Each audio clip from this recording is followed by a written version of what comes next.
ಆ ಗ್ರಾಮದಲ್ಲಿ ಎಂದೆಂದೂ ಕಾಣದ ಸಂಭ್ರಮ ಮನೆ ಮಾಡಿತ್ತು. ಎಂದೆಂದೂ ಕಾಣದ ಸಡಗರ ಇಮ್ಮಡಿಗೊಂಡಿತ್ತು. ಎಂದೆಂದೂ ಕಾಣದ ಭಕ್ತಿಯ ಪರಾಕಾಷ್ಠೆ ಆವರಿಸಿತ್ತು. ಬಂಧು ಬಾಂಧವರು ನೆಂಟರಿಷ್ಟರಿಂದ ಮನೆಗಳು ತುಂಬಿ ತುಳುಕಾಡುತ್ತಿದ್ವು.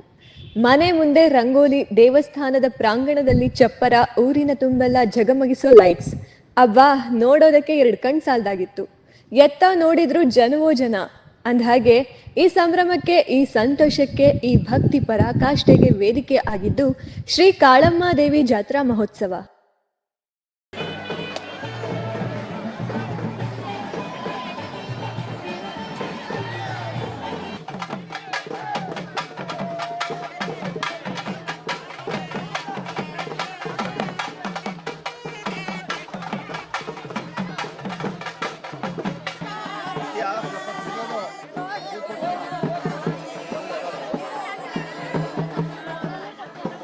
ಹೌದು, ಮೈಸೂರು ಜಿಲ್ಲೆ ಹೆಚ್.ಡಿ. ಕೋಟೆ ತಾಲೂಕಿನ ಚಕ್ಕೋಡನಹಳ್ಳಿಯಲ್ಲಿ ಪ್ರತಿ ವರ್ಷ ಶ್ರೀ ಕಾಳಮ್ಮದೇವಿ ಜಾತ್ರಾ ಮಹೋತ್ಸವ ನಡೆಯುತ್ತೆ. ಆದ್ರೆ ಈ ಬಾರಿ ತುಸು ಅದ್ಧೂರಿಯಾಗಿಯೇ ಅಚ್ಚುಕಟ್ಟಾಗಿ ಶ್ರದ್ಧಾ ಭಕ್ತಿಯಿಂದ ಯಾವುದೇ ವಿಘ್ನವಿಲ್ಲದೆ ಜಾತ್ರಾ ಮಹೋತ್ಸವ ನಡೆಯಿತು. ವೀಕ್ಷಕರೇ, ಈ ಜಾತ್ರೆ ಎಷ್ಟು ದಿನ ನಡೆಯುತ್ತೆ? ಇದರ ವಿಶೇಷತೆ ಏನು? ಯಾಕೆ ಸುತ್ತಮುತ್ತಲಿನ ಗ್ರಾಮಗಳಾದ ಹಿರೇಹಳ್ಳಿ, ಬೂದನೂರು, ಕೆ. ಎಡತೊರೆ ಗ್ರಾಮದ ಜನರು ಕಡ್ಡಾಯವಾಗಿ ಬರಬೇಕು? ಇದರ ಹಿನ್ನೆಲೆ ಏನು? ಗ್ರಾಮದಲ್ಲಿರುವ ತಾಯಿ ಕಾಳಮ್ಮ ಮೊದಲು ಎಲ್ಲಿ ನೆಲೆಸಿದ್ಲು? ಇದ್ರ ಬಗ್ಗೆ ಗಡಿ ಯಜಮಾನರಾದ ಪ್ರಕಾಶ್ ಸೇರಿದಂತೆ ಚಕ್ಕೋಡನಹಳ್ಳಿ ಗ್ರಾಮಸ್ಥರು ಏನ್ ಹೇಳ್ತಾರೆ? ಈ ಎಲ್ಲದರ ಬಗ್ಗೆ ಕಂಪ್ಲೀಟ್ ಡೀಟೇಲ್ಸ್ ಕೊಡ್ತೀನಿ. ಅದಕ್ಕೂ ಮುನ್ನ ಸ್ವಲ್ಪ ದೇವಿಯ ಹಿನ್ನೆಲೆ ತಿಳಿದುಕೊಳ್ಳೋಣ ಬನ್ನಿ. ವೀಕ್ಷಕರೇ, ಕಾಳಮ್ಮ ಹಿಂದೂ ಪುರಾಣಗಳ ಪ್ರಕಾರ ಕಾಳಿಯು ವಿಶ್ವದ ಅತ್ಯಂತ ಶಕ್ತಿಶಾಲಿ ದೇವತೆ. ಈಕೆಯನ್ನು ಹೆಚ್ಚಾಗಿ ರಾಜರುಗಳು ಯುದ್ಧದ ಸಮಯದಲ್ಲಿ ಪೂಜಿಸುತ್ತಿದ್ದರು. ಈಕೆ ದುಷ್ಟ ಶಕ್ತಿಗಳನ್ನ ನಾಶ ಮಾಡಲೆಂದೇ ಜನಿಸಿದವಳು ಎನ್ನಲಾಗುತ್ತದೆ. ಇಂತಹ ಕಾಳಮ್ಮ ದೇವಿಯನ್ನು ಚಕ್ಕೋಡನಹಳ್ಳಿ ಜನ ಪೂಜಿಸುತ್ತಿರುವುದೇ ರೋಚಕ ಕುತೂಹಲ. ವೀಕ್ಷಕರ, ಚಕ್ಕೋಡನಹಳ್ಳಿ ಗ್ರಾಮದ ಜನ ಆರಾಧಿಸುತ್ತಾ ಬರುತ್ತಿರುವ ಕಾಳಮ್ಮ ತಾಯಿ ಇಲ್ಲಿ ಹೇಗೆ ನೆಲೆಯೂರಿದ್ಲು ಅನ್ನೋದ್ರ ಬಗ್ಗೆ ಯಾರಿಗೂ ಅಷ್ಟಾಗಿ ಗೊತ್ತಿಲ್ಲ. ಆದ್ರೆ ಪೂರ್ವಜರು ಹಾಗೂ ಇಲ್ಲಿನ ಜನ ಹೇಳೋದನ್ನ ನಿಮ್ಮ ಮುಂದೆ ಇಡ್ತಿದ್ದೇನೆ ಅಷ್ಟೆ. ಇದು ನಿಮ್ಮ ಭಯ, ಭಕ್ತಿ ಹಾಗೂ ನಂಬಿಕೆಗೆ ಬಿಟ್ಟಿದ್ದು. ವೀಕ್ಷಕರೇ, ಸದ್ಯ ದೇವಸ್ಥಾನದಲ್ಲಿರುವ ಕಾಳಮ್ಮ ತಾಯಿ ವಿಗ್ರಹ ಈ ಹಿಂದೆ ಆ ಗ್ರಾಮದ 2-3 ಕಿಲೋಮೀಟರ್ ದೂರದಲ್ಲಿರುವ ಕಾಡಂಚಿನ ಪ್ರದೇಶದಲ್ಲಿ ಇತ್ತು ಅಂತ ಹೇಳಲಾಗುತ್ತಿದೆ. ಅಲ್ಲಿಗೆ ಸುತ್ತಮುತ್ತಲಿನ ಜನ ಹೋಗಿ ಪೂಜೆ ಮಾಡುತ್ತಾ ಬರುತ್ತಿದ್ರು. ಕಾಲಕ್ರಮೇಣ ಚಕ್ಕೋಡನಹಳ್ಳಿ ಗ್ರಾಮಸ್ಥರು ಆ ತಾಯಿ ವಿಗ್ರಹವನ್ನ ದೇವಸ್ಥಾನಕ್ಕೆ ತಂದು ಪೂಜಿಸಲು ಶುರು ಮಾಡಿದ್ರು. ದಿನಗಳು ಕಳೆದಂತೆ ಪ್ರತಿ ವರ್ಷ ಯುಗಾದಿ ಹಬ್ಬದ ನಂತರ ತಾಯಿ ಜಾತ್ರೆ ಮಾಡಿಕೊಂಡು ಬರಲಾಗುತ್ತಿದೆ. ಇದಕ್ಕೆ ಈ ಹಿಂದೆ ಹೊನ್ನಮ್ಮನಕಟ್ಟೆ, ಕೃಷ್ಣಾಪುರ, ಬೂದನೂರು, ಎಡತೊರೆ, ಹಿರೇಹಳ್ಳಿ ಸೇರಿದಂತೆ ಸುತ್ತಮುತ್ತಲಿನ ಗ್ರಾಮಗಳು ಒಟ್ಟಾಗಿ ಚಕ್ಕೋಡನಹಳ್ಳಿಯಲ್ಲಿ ತಾಯಿ ಜಾತ್ರೆ ಮಾಡುತ್ತಿದ್ರು. ಆದ್ರೆ ಇದೀಗ ಬೂದನೂರು, ಎಡತೊರೆ, ಹಿರೇಹಳ್ಳಿ ಗ್ರಾಮಗಳು ಚಕ್ಕೋಡನಹಳ್ಳಿ ಗ್ರಾಮಕ್ಕೆ ಕೈಜೋಡಿಸಿ ಜಾತ್ರಾ ಮಹೋತ್ಸವದಲ್ಲಿ ಪಾಲ್ಗೊಳ್ಳುತ್ತಿವೆ. ಈಗ ನೇರವಾಗಿ ಕಾಳಮ್ಮ ತಾಯಿ ಜಾತ್ರಾ ಮಹೋತ್ಸವಕ್ಕೆ ಬರೋಣ.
ವೀಕ್ಷಕರೇ, ಶ್ರೀ ಕಾಳಮ್ಮ ತಾಯಿ ಜಾತ್ರಾ ಮಹೋತ್ಸವ 3 ದಿನಗಳ ಕಾಲ ನಡೆಯುತ್ತೆ. 3 ಊರಿನ ಜನ ಅಂದ್ರೆ ಹಿರೇಹಳ್ಳಿ, ಬೂದನೂರು, ಕೆ. ಎಡತೊರೆ ಗ್ರಾಮಸ್ಥರು ಚಕ್ಕೋಡನಹಳ್ಳಿ ಗ್ರಾಮದ ಜೊತೆಗೂಡಿ ಜಾತ್ರೆ ನಡೆಸಿಕೊಂಡು ಬರುತ್ತಿದ್ದಾರೆ. ಮೊದಲನೇ ದಿನವಾದ ಶುಕ್ರವಾರ ಬೆಳಗ್ಗೆ ಹಿರೇಹಳ್ಳಿ ಗ್ರಾಮಸ್ಥರು ಚಕ್ಕೋಡನಹಳ್ಳಿ ದೇವಸ್ಥಾನಕ್ಕೆ ಬಂದು ತಳಿರು ತೋರಣಗಳಿಂದ ದೇವಸ್ಥಾನವನ್ನು ಸಿಂಗರಿಸುತ್ತಾರೆ.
ಅಂದು ಸಂಜೆ ಬೂದನೂರಿನ ಗ್ರಾಮಸ್ಥರು ತಾಯಿ ವಿಗ್ರಹವಿಟ್ಟು ಮೆರವಣಿಗೆ ಮಾಡಲು ತೇರು ಕಟ್ಟುತ್ತಾರೆ. ಅದಕ್ಕೆ ಬೇಕಾದ ವಸ್ತುಗಳನ್ನು ಸಿದ್ಧಪಡಿಸಿ ಹೋಗ್ತಾರೆ. ಇನ್ನು ಅಂದು ರಾತ್ರಿ ಹೋಮ ಹವನ ನಡೆಯಲಿದ್ದು ಹಿರೇಹಳ್ಳಿ, ಬೂದನೂರು ಹಾಗೂ ಕೆ ಎಡತೊರೆ ಗ್ರಾಮಸ್ಥರು ಲೋಕ ಕಲ್ಯಾಣ ಹಾಗೂ ಊರಿನ ಒಳಿತಿಗಾಗಿ ಮಾಡುವ ಹೋಮ ಹವನದಲ್ಲಿ ಪಾಲ್ಗೊಳ್ಳುತ್ತಾರೆ.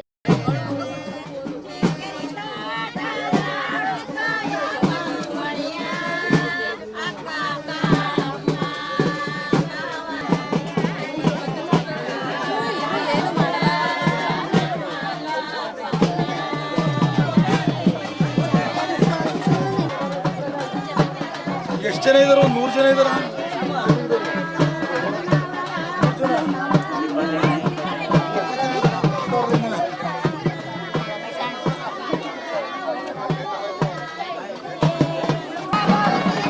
ಆಗಿದೆ. ನೀನ್ ಏನಾದ್ರೆ ದಾರಿ ನಡಿ, ನಾವು ನಿಮ್ ಹಿಂದೆ ಬರ್ತೀವಿ. ಅದಕ್ಕೆ ತಲೆ ಕೆಡ್ಸ್ಕತ್ತೀಯ?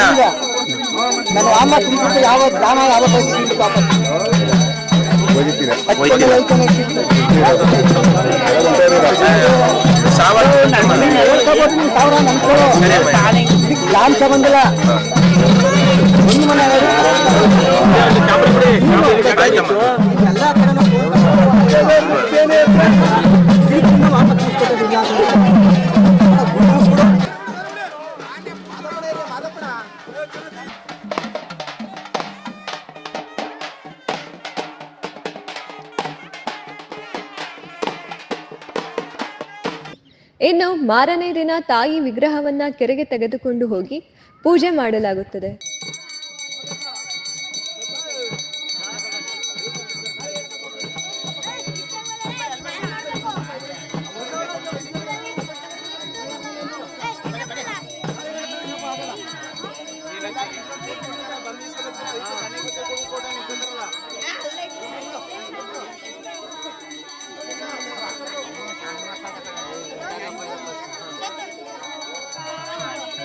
ಬಳಿಕ ಮೆರವಣಿಗೆ ಮೂಲಕ ದೇವರ ವಿಗ್ರಹವನ್ನು ತಂದು ದೇವಸ್ಥಾನದ ಗರ್ಭಗುಡಿಯಲ್ಲಿ ಇಡಲಾಗುತ್ತದೆ.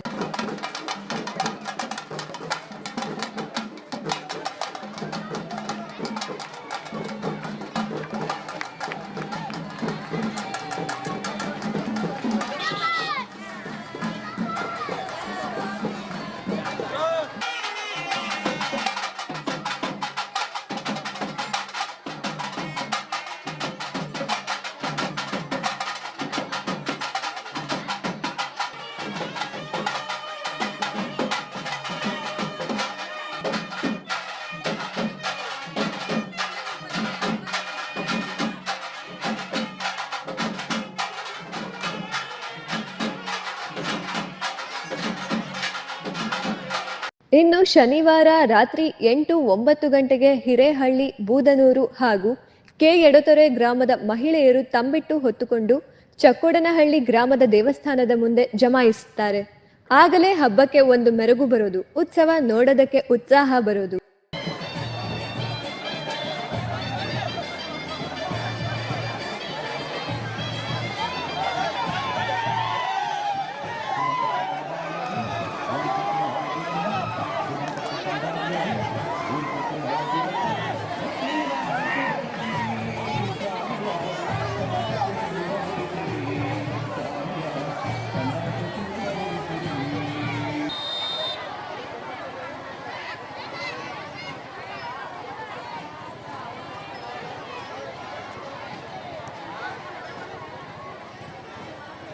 ಇನ್ನು ದೇವಸ್ಥಾನಕ್ಕೆ ಬಂದ ಬಳಿಕ ಗುಡ್ಡಪ್ಪನ ಮೈ ಮೇಲೆ ಬರುವ ಕಾಳಮ್ಮ ಊರಿನ ಒಳಿತು ಕೆಡುಕುಗಳ ಬಗ್ಗೆ ಗ್ರಾಮಸ್ಥರಿಗೆ ತಿಳಿಸುತ್ತಾಳೆ. ಮುಂದೆ ಏನು ಮಾಡಬೇಕು ಎಂಬುದನ್ನ ಹೇಳಿ ಹೋಗ್ತಾಳೆ.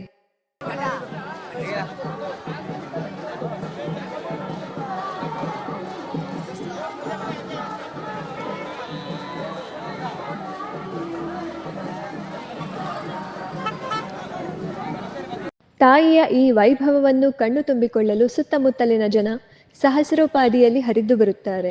ತಾಯಿಗೆ ನಮಿಸುತ್ತಾರೆ.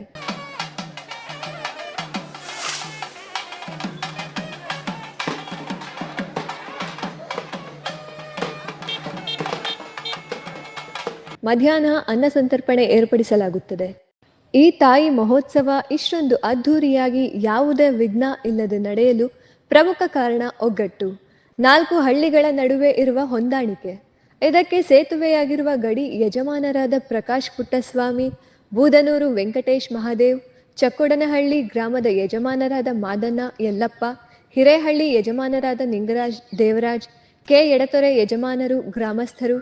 ಇದಕ್ಕೆ ಸಾಥ್ ನೀಡಿರುವ ಚಕ್ಕೋಡನಹಳ್ಳಿ ಗ್ರಾಮ ಪಂಚಾಯಿತಿ ಅಧ್ಯಕ್ಷರಾದ ರಾಜೇಶ್ವರಿ ಶ್ರೀನಿವಾಸ್, ಶಿವಾಜಿ, ಸೋಮು, ಜಯರಾಮ್, ಮಂಜು ಸೇರಿದಂತೆ ಚಕ್ಕೋಡನಹಳ್ಳಿ ಗ್ರಾಮಸ್ಥರು. ಕಾಳಮ್ಮನ ಮಹೋತ್ಸವ ಚಕ್ಕೋಡನಹಳ್ಳಿ ಗ್ರಾಮಸ್ಥರು ಹಾಗೂ ನಮ್ಮ ಕುಂದೂರು, ಆಮೇಲೆ ನಮ್ಮ ಕೇಳ್ತೊರೆ, ಆಮೇಲೆ ಹಿರೇಹಳ್ಳಿ, ಮಕ್ಕೇರಿ, ಲಂಚಿಪುರ, ಸರಗೂರು ಸೇರಿ ನಾವು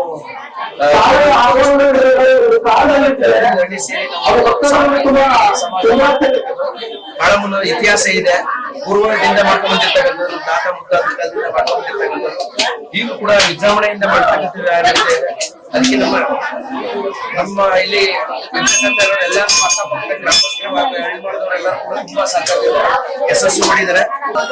ಆಳಂತಾಯಿಯವರ ಭರ್ಜರಿಯಾಗಿ ಅದ್ದೂರಿಯಾಗಿ ನೆರವೇರಿ ಸುಮಾರು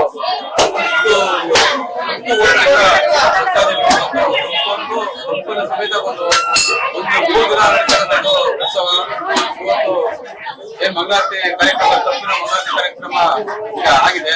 ನಂತರ ಊರಲ್ಲಿ ಮೆರವಣಿಗೆ ಏನು ಎಲ್ಲಾ ಬೀದಿಗಳಲ್ಲೂ ತಾಯಿಯ ಮೆರವಣಿಗೆ ಪ್ರಾರಂಭವಾಗಿ ಸಾಯಂಕಾಲಕ್ಕೆ ಹಾಗಾಗಿ ಎಲ್ಲಾ ಉತ್ಸಾಹಗಳು ಬಹಳ ಸಹಕಾರವನ್ನು ಈ ಒಂದು ಕಾಳಮ್ಮನ ಉತ್ಸವ ದೂರಿಯಾಗಿ ಜಾತ್ರೆ ನೀಡಲಿಕ್ಕೆ ಸಹಕಾರ ಮಾಡುವಂತ ಎಲ್ಲರಿಗೂ ಕೂಡ ನಾವು ಈ ಮೂಲಕ ಮುಖಂಡರುಗಳು, ಮಂಡಲ ಕಾರ್ಯಕರ್ತರುಗಳು ಎಲ್ಲರೂ ಸಹಕರಿಸಿ ಅದ್ದೂರಿಯಾಗಿ ಈ ಕಾಳಮ್ಮ ಜಾತ್ರೆಯನ್ನ ಬಹಳ ಅದ್ದೂರಿಯಾಗಿ ಯಶಸ್ವಿಯಾಗಿ ಮಾಡಿಕೊಂಡಿದ್ದಾರೆ. ಪ್ರತಿ ವರ್ಷದಂತೆ ಈ ವರ್ಷ ಕೂಡ ಕಾಳಮ್ಮನ ಜಾತ್ರಾ ಮಹೋತ್ಸವವನ್ನು ಬಹಳ ವಿಜೃಂಭಣೆಯಿಂದ ಕಾರ್ಯಕ್ರಮವನ್ನು ಎಲ್ಲ ಭಕ್ತಾದಿಗಳು ಸಹಕರಿಸಿ ಕಾರ್ಯಕ್ರಮವನ್ನು ಯಶಸ್ವಿಗೊಳಿಸಿದ್ದಾರೆ. ಎಲ್ಲ ಭಕ್ತಾದಿಗಳಿಗೂ ಪ್ರತಿ ವರ್ಷವೂ ಇದೇ ರೀತಿ ಸಹಕರಿಸಿ ಈ ತಾಯಿಯ ಸೇವೆಯನ್ನು ಮಾಡಲು ಅವಕಾಶ ಮಾಡಿಕೊಟ್ಟು ಎಲ್ಲ ಗ್ರಾಮಗಳಿಗೆ ಬಂದಿರತಕ್ಕಂಥ ಗಡಿ ಯಜಮಾನರು, ಮತ್ತೆ ನಮ್ಮ ಎಡದೊರೆ ಯಜಮಾನರುಗಳು, ಬೂದೂರು ಯಜಮಾನರುಗಳು, ಮತ್ತೆ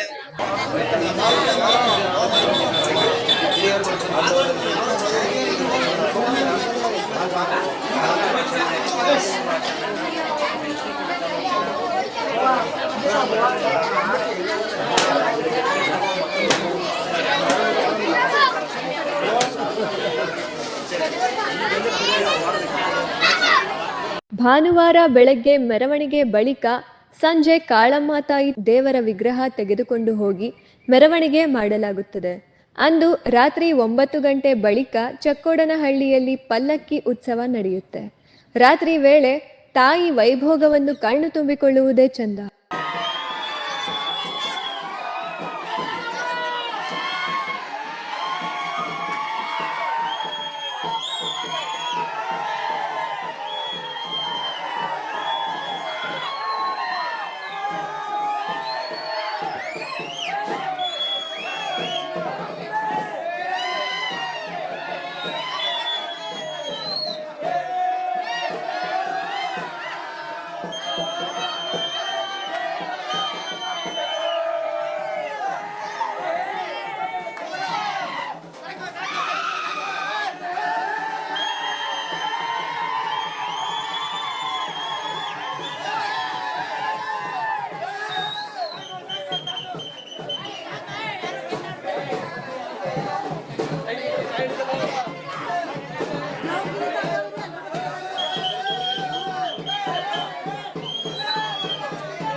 ಇನ್ನು ಈ ಜಾತ್ರೆಯ ವಿಶೇಷವೇನೆಂದರೆ ಗ್ರಾಮದಲ್ಲಿ ಏನೇ ತೊಂದರೆಯಾದರೂ ಆ ತಾಯಿ ಕಾಪಾಡುತ್ತಾಳೆ ಎಂಬುದೇ ಇಲ್ಲಿನ ಜನರ ನಂಬಿಕೆ.